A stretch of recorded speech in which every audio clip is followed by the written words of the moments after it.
On a Saturday afternoon at a fire station in Lemon Grove, tip trainer Malcolm Mitchell lays out some fundamental principles. I'm going to tell you two stories. He tells the trainees that people who've suffered a tragedy often go into emotional shock.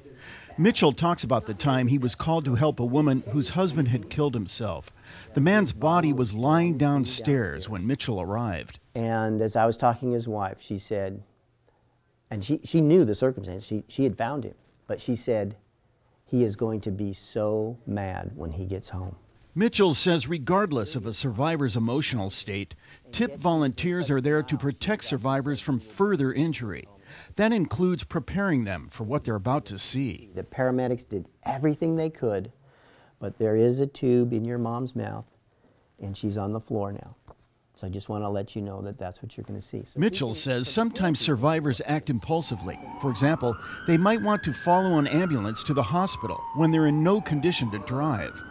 Mitchell has trainees act out that scenario. It's totally normal. Their job is to acknowledge what the survivor wants to do and gently suggest a safer alternative. Because if not, I'm going to miss out. Rosanna Walker and Sonia Santamaria give it a shot. I understand that you feel that there's an urgent need to get there. I do see that you're feeling that way. I'm wondering if the lady across the street who I just saw her out in her yard, maybe she could transport you quickly. Okay, let's go ask her. Okay. Okay.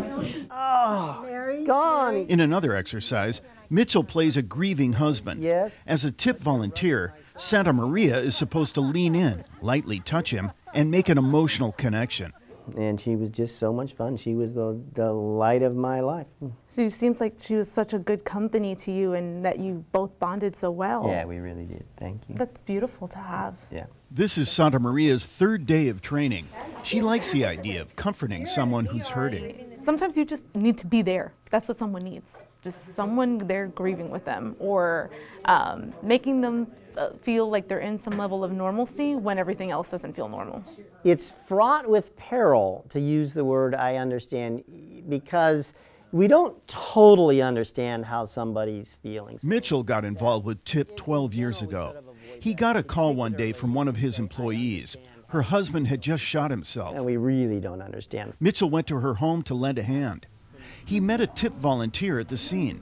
Within a few hours, the volunteer got a support network on site, called a pastor, and worked with the medical examiner to give the grieving spouse some moments alone with her late husband's body.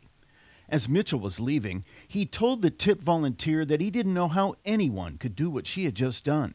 She said, well, you could do it. And I said, oh, no, I couldn't. She said, you already did. Your phone rang and you came. My phone rang and I came. And the only difference is I have more training than you do. TIP volunteers get 52 hours of training, which includes going out on calls with more experienced volunteers. After that, they commit to 3 12-hour shifts a month. Cher DeWeese is TIP's executive director. She says to be a TIP volunteer, you need to be caring, compassionate, and resilient. DeWeese says it's not for everyone. We are with these people in the darkest moments of their lives, truly, and we get into the pit with them and we help them as they work their way out of that darkness. Yeah. Talk to the firemen over there. Last year, TIP volunteers helped more than 4,800 county residents in crisis. But everybody grieves in their own way. Kenny Goldberg, KPBS News. Okay.